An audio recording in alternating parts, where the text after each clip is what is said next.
Hi Stitchy friends, and welcome to my Flosstube channel. My name is Kenzie from Mud Puppy Stitchery, and I am a cross-stitch designer, I am a bird nerd and a wildlife lover, and I enjoy doing all of the crafty things. So if you're new, welcome. I hope you like what you see, and I hope that you'll continue to follow up with me on all of my future videos. And for my current subscribers, thank you so very much for your continued support. I greatly appreciate it. So how has everybody been? Things have been good here. We just celebrated Thanksgiving with my family and also with TJ's family. And TJ's family has a really cool tradition of making pierogies the evening before Thanksgiving. And it's literally the best night of the year. It's so much fun.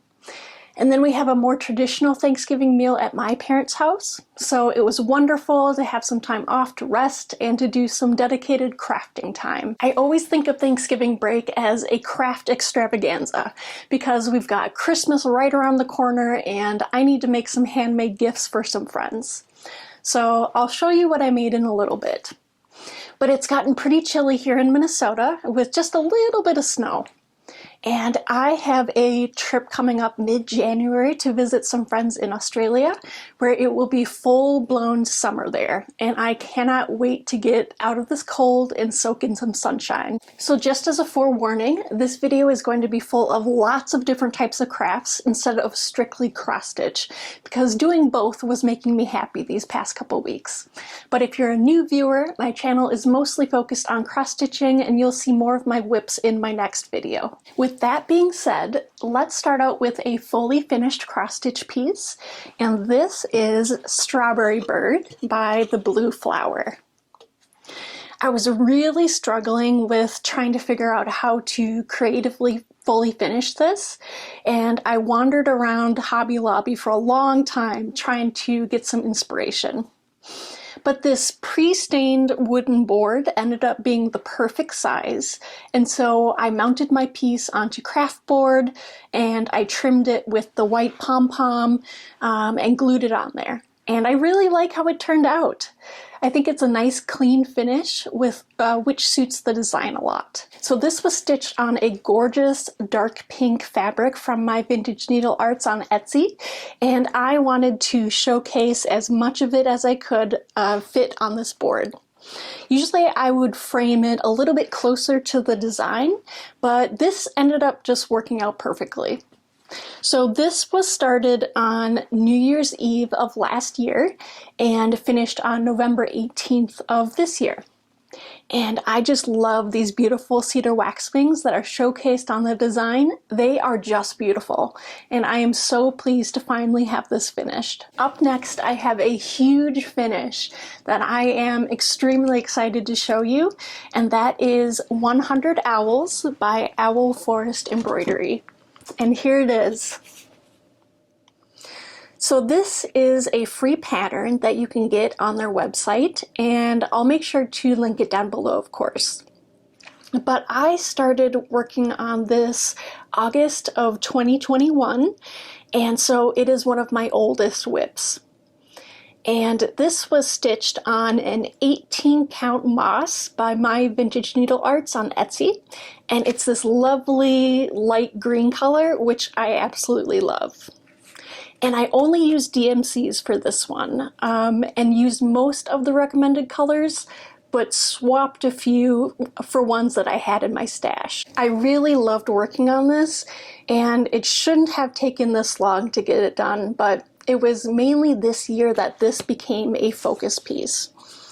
And this is definitely one of my largest pieces that I've ever completed, even though in theory it's not that big comparatively to what I see other stitchers doing. But for me, it was a big piece, and I'm really proud that I was able to keep going on it until it was done. And this will definitely be professionally framed. So next time you see this, it will look even better, and I'll be so excited to hang it on my wall. So yeah, this is 100 Owls by Owl Forest Embroidery, and I just love it. I had another crafty finish, and this was my bee ornament that I finished with lots of sparkly sequins and beads, and I'm really happy with how she turned out. As many of you know, I have done several beaded bugs in my past videos, and my first iteration was just beads, and he turned out really pretty, but I had all of these gorgeous sequins that I wanted to use in conjunction with the beads. And so I tried a new technique of using the bead to hold down the sequin instead of stitching the sequin in place. This gives a really interesting textured look, and I think it turned out really cool looking. I really love how his little antenna and legs turned out. So cute. But as you can tell, I really love bees, and this probably won't be the last one that I make. But I'm interested in trying out other animals, possibly some birds, to see how it turns out. I think it's going to be a little bit difficult to represent fur and feathers with beads and sequins, but I am definitely up for the challenge. And these beaded bugs were totally inspired by another YouTuber that I really admire, and that is Bianca from The Closet Historian. Now, she does mainly sewing content with a few crafty videos here and there, but she creates these amazing beaded and sequined bugs that are just spectacular. So definitely check her out. I will link her down below in the description. Another finish that I unfortunately can't show you because I forgot to take a final shot of was my baby blanket that I made for another friend who's having their first child. Although I know I've shown it as a whip quite a few times in my previous videos, so you've got the general idea of what it looks like. But I finished it off with some purple scallops around the edges and sent it off in the mail. And that is another baby blanket checked off the list. And I know I've made a whole bunch this year, and I am really eager to find out how many I actually made. So I will go back and check my notes and do a final year-end tally, probably in my next video.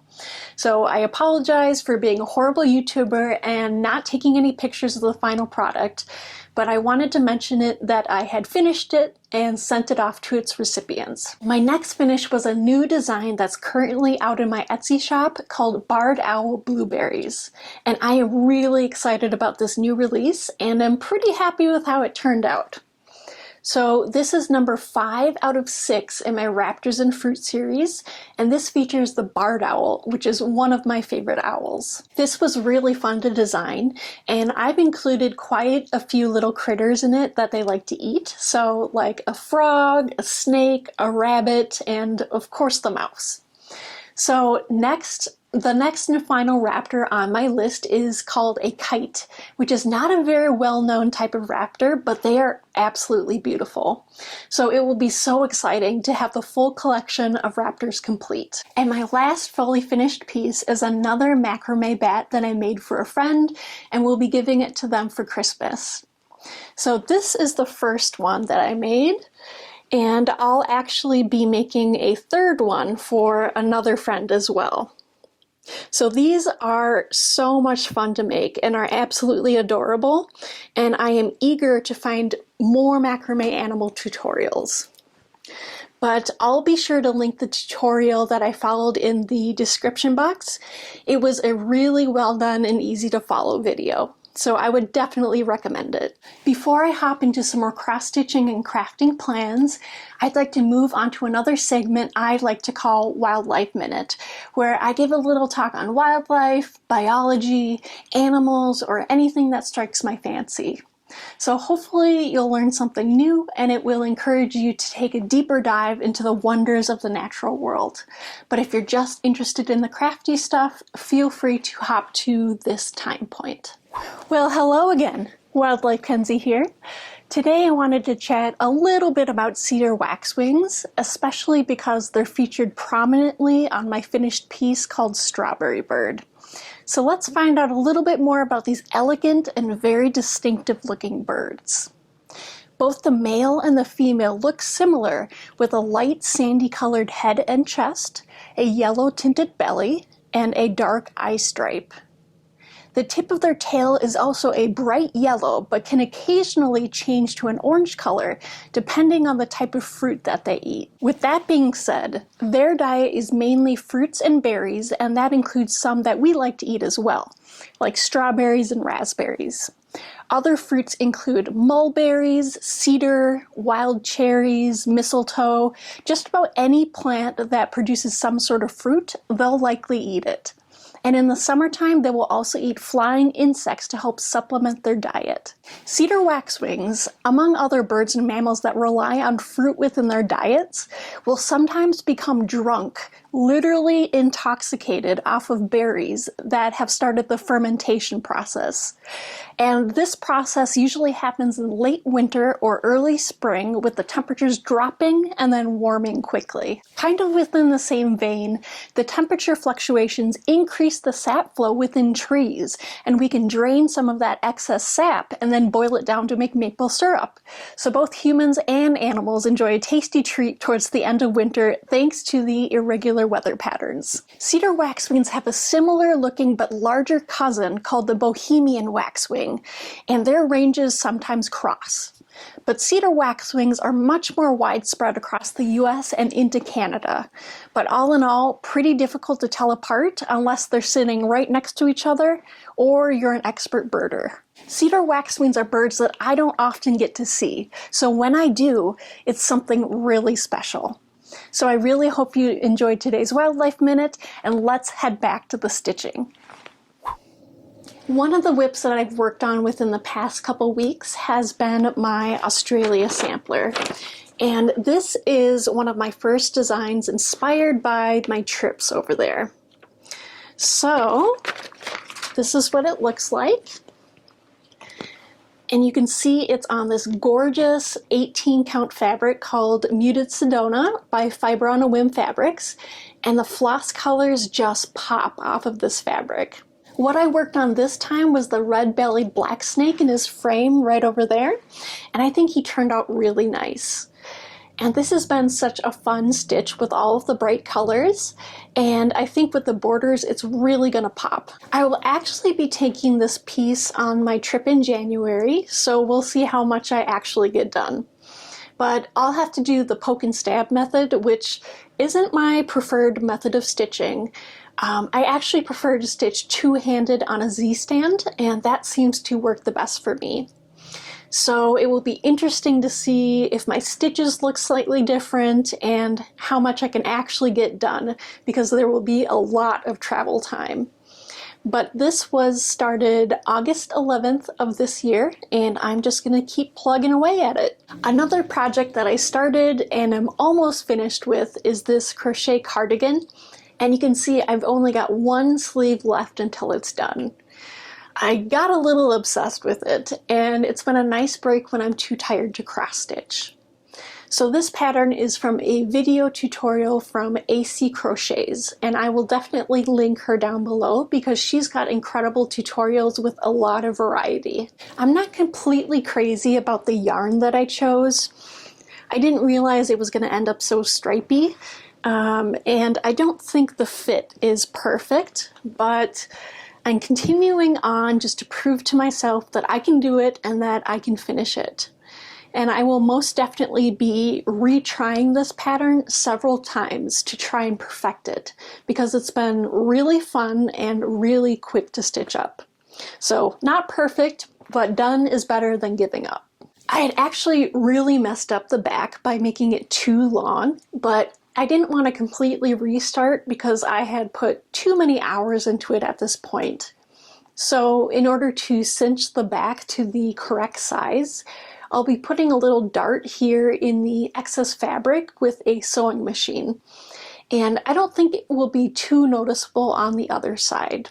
So we'll see how it turns out. It's kind of a Hail Mary attempt at this point. But overall, I'm proud of how my first cardigan is turning out, and I can't wait to complete the other sleeve. I wanted to show you a few of my previously finished pieces, and this is one that I had finished in 2023, and it's a little Christmas freebie. And if I can find it again, I'll try to put it down in the description box below because it's a super cute little pattern. And I usually don't tend to stitch holiday designs because I like to keep my cross stitch pieces up all year round, but this one was just too cute to pass up. And I fully finished it as a pretty large hanging ornament with some handmade cording around the edges, and I think it turned out great. So there is that ornament. I also wanted to show you a finished piece from earlier this year, which is a Prairie Schooler Prairie Birds. And this is how it turned out. And this was fully finished onto a stained live edge piece of wood. And I am pretty happy with how this one turned out. It looks pretty cute. I love stitching all 10 of the designs, and it looks fantastic on this 18 count evergreen by Fiber on a Whim Fabrics. I ended up adding some greenery onto the sides to help balance it out, because it ended up looking just a little bit bare without it. But I completed the stitching in June of this year, and I am so glad to have it up and displayed. The next fully finished piece is a design that you can unfortunately no longer get on Etsy, but I'm sure you can find very similar patterns online. So the stitching for this was completed in July of 2023, and I had fully finished it November of that year. And I actually finished it onto a jewelry hanger where you can put your dangly earrings. And I think this is one of my favorite finishes that I've ever done. I just love the texture of this wrought iron against the delicate stitching. And I finished it off with a ruched ribbon and some greenery and a couple buttons that I stacked on top of each other and added a moth. So I love how this one turned out, and it was a super fun finish to do. And the last previous finish that I'd like to show you is a modern folk embroidery piece called Sarud e Sepeda, or Song of the Morning. And it's this lovely little mini sampler piece that I turned into a very large hanging ornament. And I completely changed the colors of this piece and made it more greens and oranges and pinks, which I love. And then I finished it off with a green felt backing and some custom made cording around the edges, and it was finished. I really love how this little piece turned out. It is so cute. And those are all of my previous finishes that I'd like to show you for this video. Alright, Stitchy friends, that is all that I have for you today. I hope that you enjoyed today's video, and if you did, please like the video, please comment down below, please check out my Etsy page, link down below as well, and please follow me at Mud Puppy Stitchery on Instagram to keep an eye on what I'm doing in between videos. So I appreciate you so very much, and I hope to see you in a couple weeks. So take care, do some bird watching, and stitch all of the things. Bye!